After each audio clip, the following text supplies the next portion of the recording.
Welcome to the RP Show. With me, the Tubiac Maniac. And me, Steve Johnson.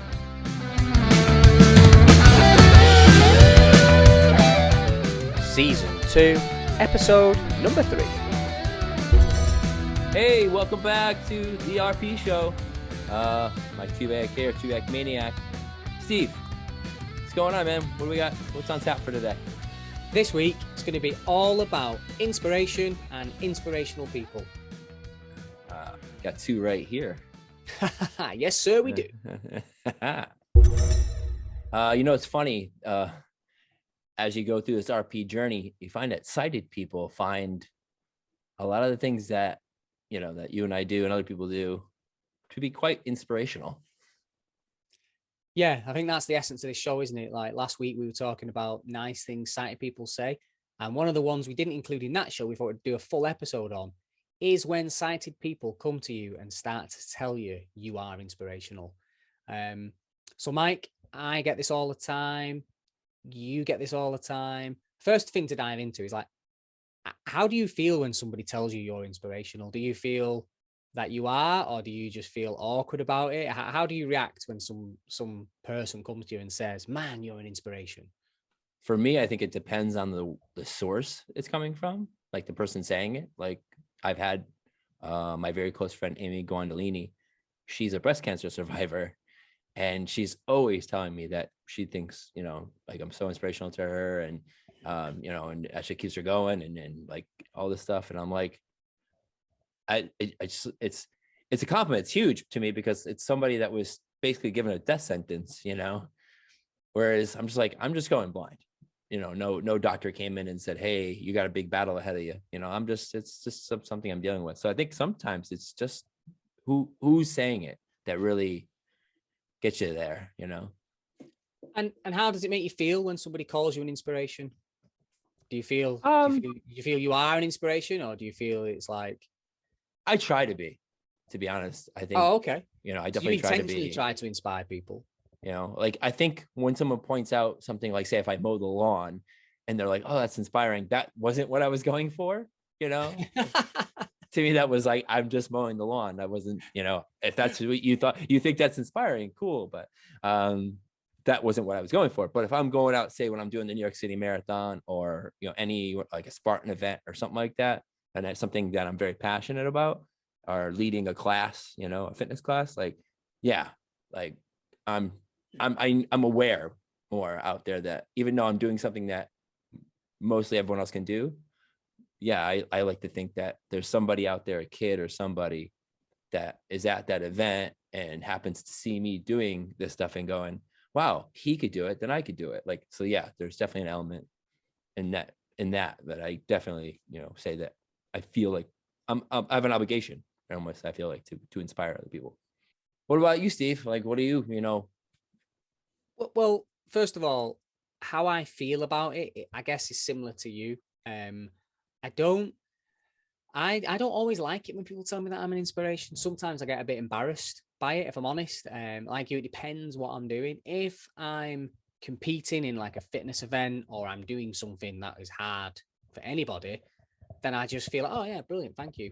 But when somebody tells me I'm inspirational because I've got both my shoes on the right feet, I don't feel like I deserve the right, like, yeah. Or if I'm doing something really basic, like you said, cutting the lawn, if I was cleaning the car and somebody said to me, man, you're an inspiration, I'm like, oh, because I'm just doing something that I have to do. It's a chore. Like I'm doing, they're being nice, but at the same time, I'm thinking, I don't know. It's weird. Like, man, I wasn't going to cut the lawn today, but you know what? I saw this visually impaired guy cutting his, so I got to go out and do mine now. Yeah. Next, let's give 3 examples of when someone's told you you're inspirational. Steve, the first example comes up in my head is all the running events I do. It's always, as I'm running by another athlete or, there's usually crowds there. So, anytime you're running by and they, they'll see the blind runner shirt and it's always, yep, you're amazing, you're inspirational. Like, so that's definitely to me one that sticks out in my head with all the people that always say That's that. nice. The biggest one I get, and I do feel this one's probably warranted, is when I'm skiing. I do get a lot of people that will come over to me and actually just grab hold of me and say, can I just say, I'm really having a tough day skiing today. I'm really nervous coming down this mountain. You've just skied past me and I've just seen you and I've just found it absolutely incredible that you're attempting to ski down this mountain with limited or no vision. And it's really made me feel about, right, let's just get stuck in. What am I afraid of? And there's loads of people have said thank you. They've like, thanks, I was really nervous. You've just gone down there. And I thought, if he can do it, I can do it, which is technically an insult as well as a compliment, I suppose. But it's, yeah, I get that one a lot. And I think fair enough, because a lot of people see a blind skier and think to themselves, wow, that's impressive. So that's more. But a sighted person would have a hard time skiing. Yeah, but you know what's not on a ski slope ever? Trees or objects, or well, there's probably trees at some point. Wet floor signs. There are no wet floor signs on a ski slope, so it's actually ideal for the blind. That's great. This one was really definitely took me off guard.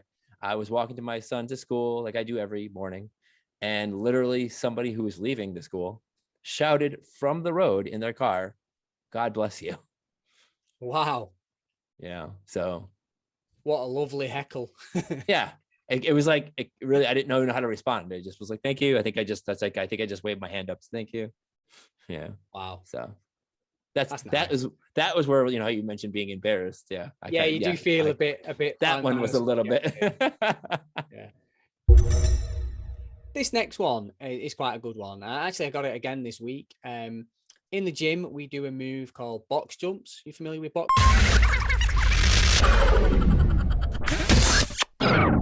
We interrupt this broadcast for a special message from our sponsor. This episode has been sponsored by FURP. So if you'd like to give a big FURP, check out their website today. You familiar with box jumps? Oh, absolutely. Yep. Jump onto a wooden box, which is 30 inches tall. And a lot of the sighted guys in my gym don't like doing the jump box because you're jumping up onto a big wooden box. It's 30 inches in the air. If you get that wrong, it's really painful. After class, a lot of people come over to me and we're like, wow, that was, can't believe you're doing them box jumps. I was pretty scared and you were doing them and it's a bit like, ooh, very risky. So I do get that quite a few times. No, it makes sense. Actually, those terrify me too, because no depth perception. So you just jump up and hope you jumped high enough. Or I tend to jump up higher than I need to just to make sure I'm good.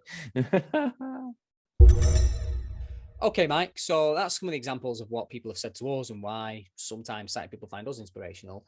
Now, let's just talk a bit about what do you find inspirational in other people with RP? Mostly, I would say people who have a very much a never give up kind of attitude. People who just are like, hey, I'm going to continue doing exactly what I was doing when I had full sight. What about you, Steve? Like, what do you like? What are some characteristics that you like about somebody who's inspirational?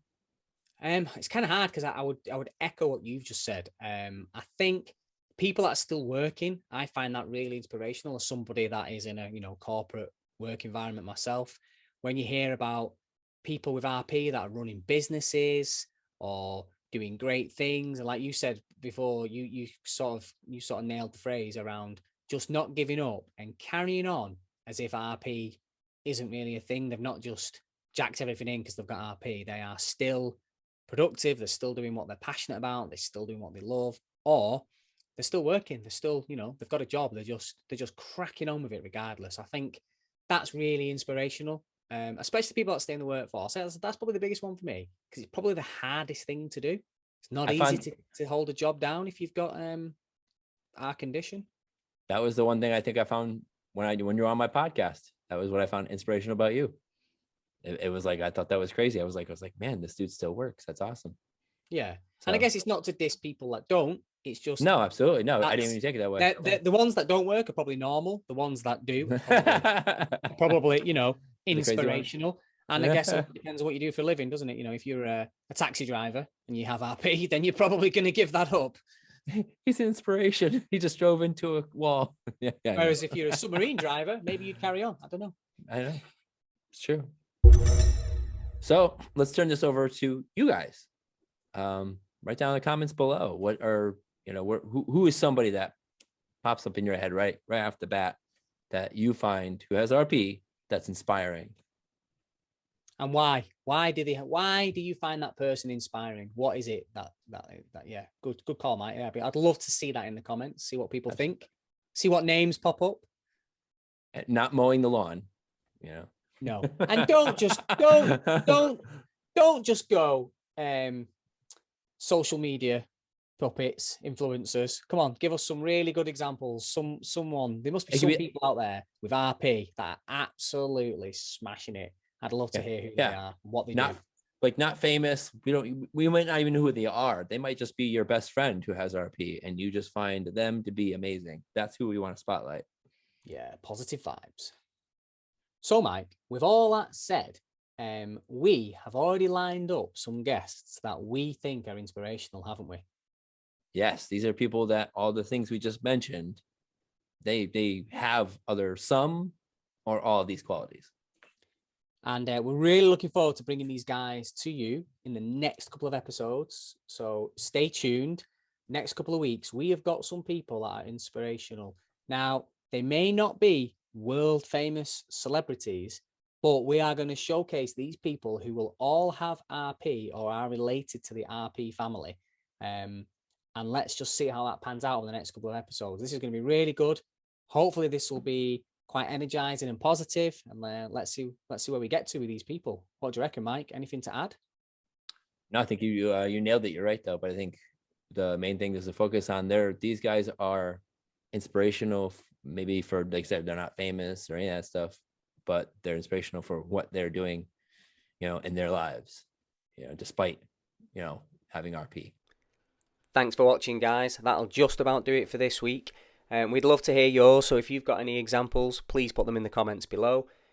Don't forget to subscribe and turn on notifications. Now season 2 started, we'll be posting videos every week. And also, don't forget to follow us on the socials. On Instagram, it's at the RP Show 2021. And on Facebook, it's the RP Show. Okay, folks, see you soon.